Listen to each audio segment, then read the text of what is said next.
Bismillahirrahmanirrahim. Assalamualaikum warahmatullahi wabarakatuh. Sejarah pendidikan Yunani kuno.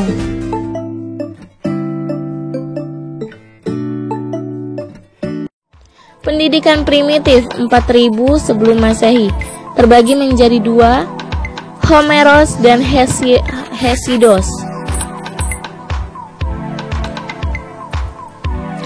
Homeros. Pendidikan Homeros manusia yang memiliki aret, orang yang memiliki kekuatan fisik seperti keberanian, kehebatan untuk meraih kegemilangan dan kehormatan. Tujuan pendidikannya adalah membuat manusia memiliki kualitas-kualitas tersebut. Ada hal yang ditekankan dalam aret, yaitu kemampuan dalam hal jimanistik dan musik, serta memiliki kebaikan dan keindahan. Konsep aret dalam Homeros berkembang dari ide kepahlawanan menjadi keutamaan dalam pergulatan hidup sehari-hari yang dialami kaum tani.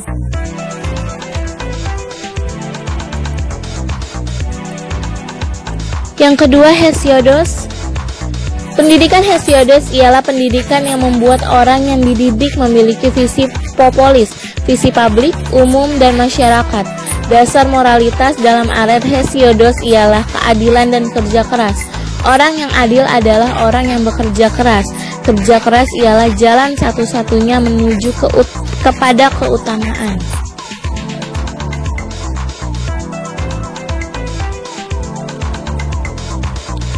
Pendidikan polis Yunani 400 sebelum Masehi terbagi menjadi dua, pendidikan Sparta dan pendidikan Athena. Pendidikan Sparta. Sparta adalah negara aristokrasi militerisasi. Dasar undang-undang pendidikan Sparta adalah Lycurgus. Mereka harus memiliki sifat-sifat yang dimiliki oleh seorang tentara: keberanian, ketangkasan, kekuatan fisik, cinta terhadap tanah air, tunduk dan patuh terhadap negara, dan disiplin. Sebaliknya, pelajaran seperti kesenian dianggap tidak terlalu penting dan diabaikan. Musik dan nyanyian hanya dijadikan alat untuk menghilangkan rasa stres atas kejenuhan dalam melaksanakan dinas kemiliteran.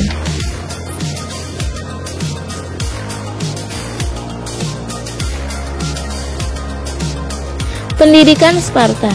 Ciri-ciri pendidikannya adalah: yang pertama, pendidikan diselenggarakan oleh negara; yang kedua, pendidikan diperuntukkan hanya warga negara yang merdeka; yang ketiga, lebih mengutamakan pendidikan jasmani; yang keempat, anak yang telah berusia 7 tahun diasramakan; dan yang kelima, anak yang cacat dibunuh. Pelaksanaan pendidikan Sparta yaitu: yang pertama, anak-anak dibiasakan menahan lapar; yang kedua, tidur di atas bantal rumput; dan yang terakhir, pada musim dingin hanya diselimuti dengan selimut tipis. Pendidikan Athena. Athena adalah negara demokrasi. Dasar pendidikan Athena adalah Undang-Undang Solon.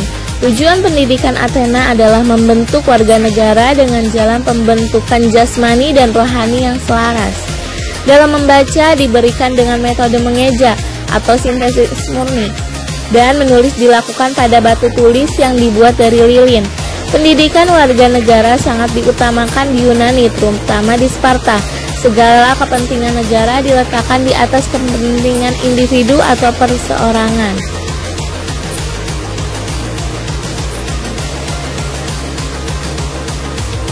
Pendidikan Athena. Ciri-ciri pendidikan Athena adalah: pendidikan diselenggarakan oleh keluarga dan sekolah. Pendidikan diselenggarakan bagi seluruh warga negara atau bebas. Materi atau bahan ajar terbagi atas dua bagian: jimanistik untuk pembentukan jasmani dan muzis untuk pembentukan rohani. Dalam pembentukan muzis terdiri atas trivium atau 3 ajaran, yaitu gramatika, cara berbicara, retorika, tata bahasa, dan dialektika, ilmu mengenai cara berpikir secara logis dan bertukar pikiran secara ilmiah. Quadrivium, 4 ajaran, yaitu terdiri dari aritmatika, berhitung, astronomia, ilmu perbintangan, geometrika, ilmu bumi, alam dan falak, dan musika, ilmu kesenian.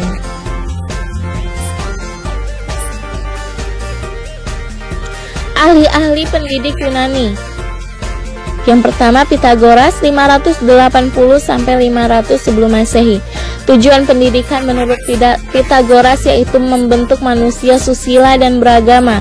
Beberapa cita-cita yang menjadi dasar pendidikan menurut Pitagoras: yang pertama, hanya jiwa yang berharga, bukan badan. Yang kedua, jiwa berasal dari dewa-dewa dan hidup terus jika badan telah mati. Yang ketiga, pendidikan harus membawa manusia ke arah kesempurnaan.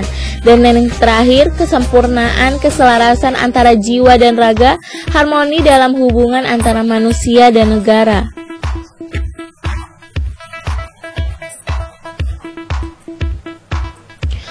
Untuk melaksanakan cita-cita, ia mendirikan sebuah lembaga dengan nama Lembaga Pitagoras. Lembaga tersebut terdiri atas 3 bagian. Bagian 1, masa percobaan 3 tahun mengatasi penderitaan-penderitaan dan harus membuktikan kesanggupan dalam menempuh jalan hidup yang saleh. Bagian 2, merupakan lanjutan dari bagian 1, tetapi masih diasingkan dari anggota-anggota penuh dan mendapat ajaran dari Pitagoras sendiri. Bagian 3 terdiri atas anggota-anggota yang dianggap sudah mampu memenuhi syarat, mendapat hak dan kepercayaan yang penuh. Mereka mendapat ajaran dari Pitagoras sendiri.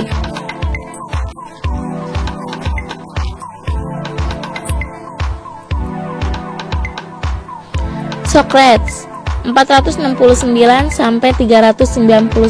sebelum Masehi. Socrates merupakan tokoh yang melawan ajaran sofisme. Ia berpendapat yang menjadi ukuran segala-galanya bukan manusia, melainkan ketuhanan atau teosentris. Dalam pelaksanaan pembelajaran, Socrates melakukan dialog, percakapan, dan tanya jawab dengan masyarakat di jalan-jalan, di taman, dan di pasar. Dengan begitu, maka pada diri manusia itu tumbuh keinginan untuk mengetahui yang sebenarnya.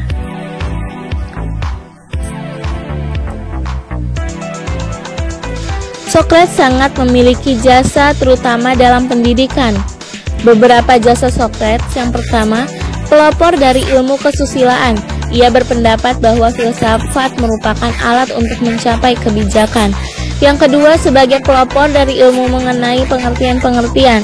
Ia berusaha selalu mencari hakikat dari benda-benda, yakni pengertian-pengertian. Yang ketiga, Pitagoras dan Socrates adalah peletak dasar pedagogik moral.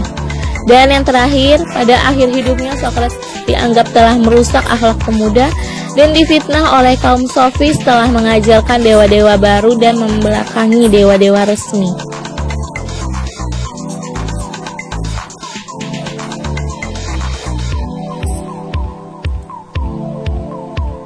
Kemudian Plato 427–347 sebelum Masehi. Plato adalah murid Socrates. Sistem pendidikan pertama disusun oleh Plato ialah seorang pengarang pertama di Yunani. Tujuan pendidikan menurut Plato adalah membentuk warga secara teoritis dan praktis. Tujuan pendidikan itu selanjutnya adalah untuk membentuk negara susila yang berdasarkan keadilan. Pendidikan harus diselenggarakan oleh negara untuk negara. Dengan prinsip tersebut, Plato disebut sebagai pencipta pendidikan sosial. Dalam pendidikan moral, anak-anak telah dapat melakukan suatu perbuatan meskipun mereka belum sanggup menyadari atau memahaminya.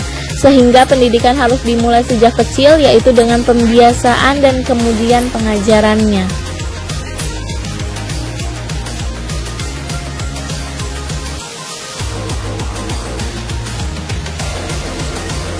Aristoteles 384–322.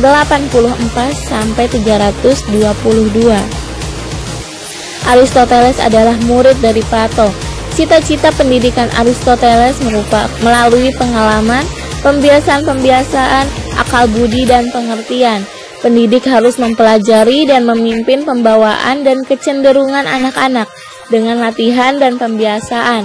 Menurut Aristoteles, sumber pengetahuan adalah pengalaman, pengamatan yang menghasilkan bahan untuk berpikir. Dalam satu hal ia sepaham dengan John Locke, bahwa jika seseorang pada waktunya diakhirkan tidak berisi apa-apa atau tabula rasa. Pendidikan formal menurutnya berakhir pada usia 21 tahun dan periode ini terbagi menjadi 4 bagian. Yang pertama, pendidikan sampai dengan usia 5 tahun, lalu pendidikan sampai dengan usia 7 tahun, pendidikan sampai dengan usia pubertas, dan yang terakhir pendidikan sampai dengan usia 21 tahun.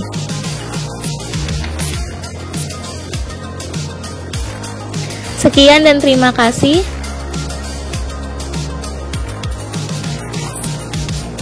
Wassalamualaikum warahmatullahi wabarakatuh.